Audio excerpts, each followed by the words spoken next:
Stephen is the man with the hat and the metal detector. Whoa, whoa. Walking the land, he's a treasure collector. Whoa, whoa. Metal detecting and digging lots of holes, looking for anything that's old. New videos every week, so please subscribe.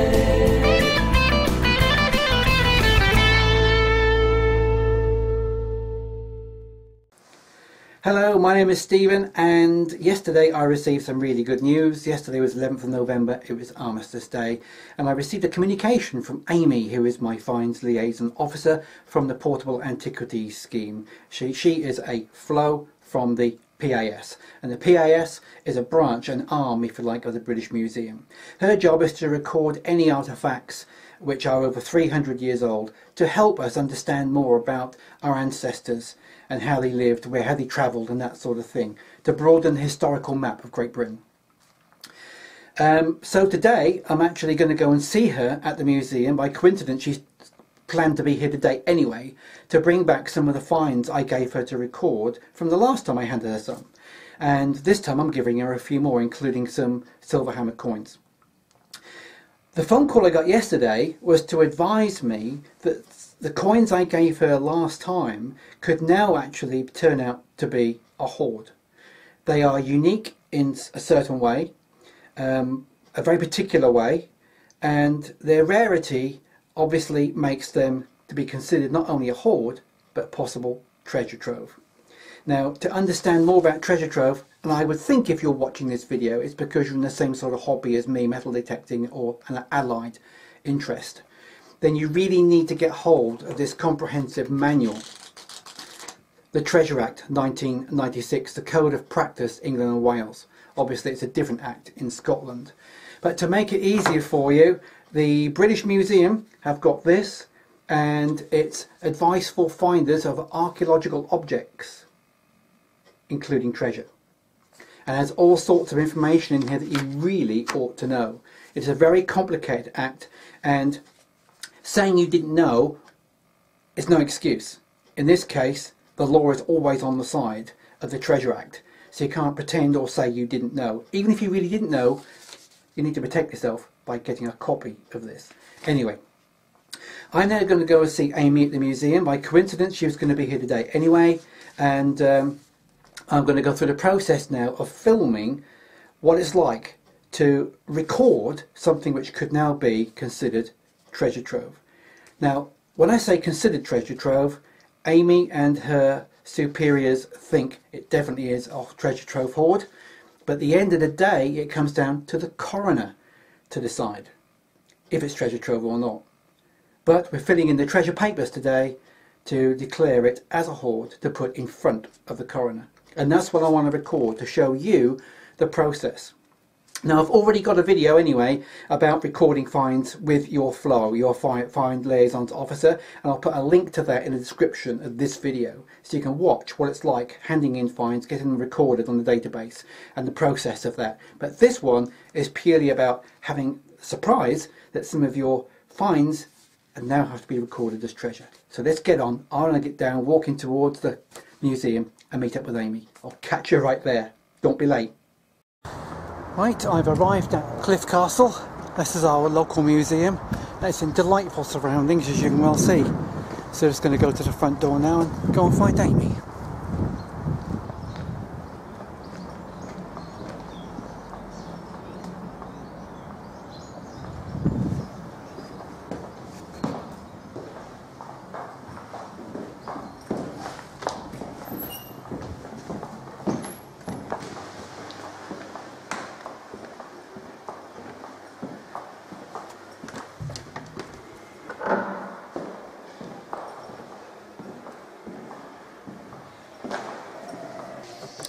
Right, it's my turn. I've just given Amy my finds, recorded those, got them out of the way, and now we're just talking about this small hoard of coins I found, which Amy wants now to put forward as a treasure trove hoard, and that's going to be decided, well, by whom? Ultimately, it's the coroner's decision whether something is treasure or not. That's why treasure finds have to be declared to the coroner. But he will take advice from the British Museum. So records of the coins will be sent to the British Museum to comment on, and they'll create a report which the coroner will use to advise his decision. Right, okay. You know, I've been through this before. I'm a bit confused as to why you're doing a treasure document to give these an official treasure number when it's not yet been declared treasure trove and might not be. Well, the treasure number is just to keep track of all the potential cases. What we're doing is declaring it as a case of potential treasure. Ah, right. It's not declared treasure until the coroner has an inquest and declares it to be treasure or not. Right. But it's this form, the treasure form, that is the method by which we notify the coroner and gives him all the information he needs to take the case further. Okay, and if something, of course, has happened to me before, both the two previous things that were eventually declared treasure, and I was in the courtroom for one of those. It was lovely, and it made the coroner's day as well, Often does. for a change. Yeah. Of course, sadly, I didn't get them back. Is that always the case? When something's declared treasure, should our viewers be worried if they declare something as treasure, they're never going to see it again? No, most treasure cases, I think, are probably disclaimed, which means that we'll go through the reporting process, but for whatever reason, the local museum decides they don't want to take the object into their collection, either because they've already got good examples and they don't need another example, or sometimes it's a financial decision, they can't afford to acquire any more treasure. But the important thing is that the museums and the Crown are given a chance to claim the fines. That's why we have to go through the legal process for every case of potential treasure, and then some will end up being acquired and some will end up going back to the finders. Right. And the last question is, we're talking about a hoard of coins here, and the reason why they're treasure trove is something to do with taxation in the old days, is that right? The reason treasure still has to be declared today is it goes back to a medieval law where in order to raise funds for yet another war, some clever king decided to claim ownership of everything that was gold or silver that was found in the ground. And that's why treasure doesn't belong to the finder or the landowner like a normal object. It belongs to the Crown, because nobody's ever got rid of that law.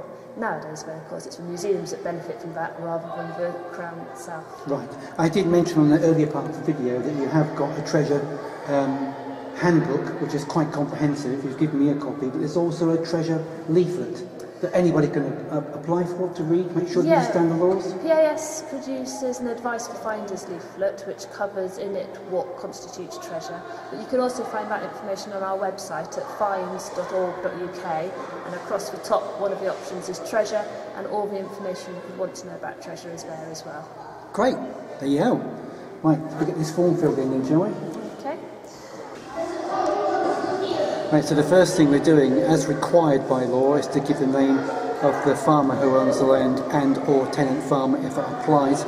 In this case it's just the landowner, and he will be notified, is that correct, by letter of everything that's going on with this treasure case, and final decision from the coroner also.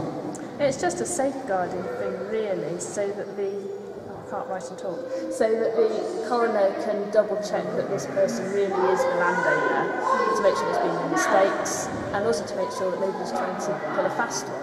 And of course, if they've got a claim, which they will have, on the treasure, then make sure they give it to the right person. And if it turned out not to be treasure, if it didn't meet the criteria, technically the objects would belong to the landowner, and so this is just a way to make sure that everybody who's got an interest in the objects knows what's going on. Lovely. Lovely, thank you very much. I've already got the date when you found them. I know you were metal detecting. What was the land like? Was it pasture or cultivated? Pasture. All the schools are visiting today, you can probably hear them. It's nice to see the museums are busy though. Yes. Maybe put your name in the Treasure Annual Report. That's a list of all the treasure finds that gets produced every year for the government. Yes, so does my name actually go on 3 times, or 3 things on one name? It's just for one hoard, so I see. one Okay. treasure case. I think that's everything then, so you just need to look through the form now and check you're happy and that there's no mistakes. Can you put your name? I'm not corrupt. Fair enough. And then I'll ask you to sign it that way when you're ready. Thank you very much.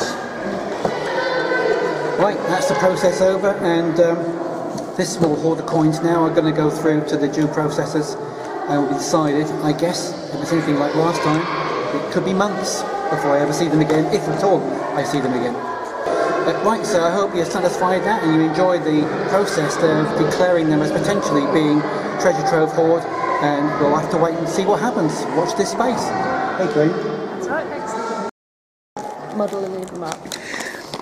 Right, so Amy has just also told me today that my last two treasure trove, the hoard of Roman silver denarii, are here. They're being handed over to my museum today. That is exciting. I haven't seen these since I got them out of the ground, because I've handled every single one of these personally. It's a bit like in total 110. 110, yeah. And of course, what's that? More of them. More of them? Yeah. I thought they were all in here. No, they're all on, because they came in I three see. different batches, they're on different paperwork. So that's just coins 81 to 108. Oh, right. Coins 81 to 108 in those little bags. Coins 1 to 80. That was the main group that we handed in after the excavation. Yeah, oh, this brings back memories. And these are the last two that you found. And the last two I sent in afterwards. Yeah. Fantastic. And the merchant's ring? Oh yeah, that's it too. That's this one. Has that been cleaned or anything? No, nothing would have been done to it yet. So I could get it out then? Should I put these away? Please do, yeah. And the merchant's ring. Just one more good look at this ring. I can feel my heart beating.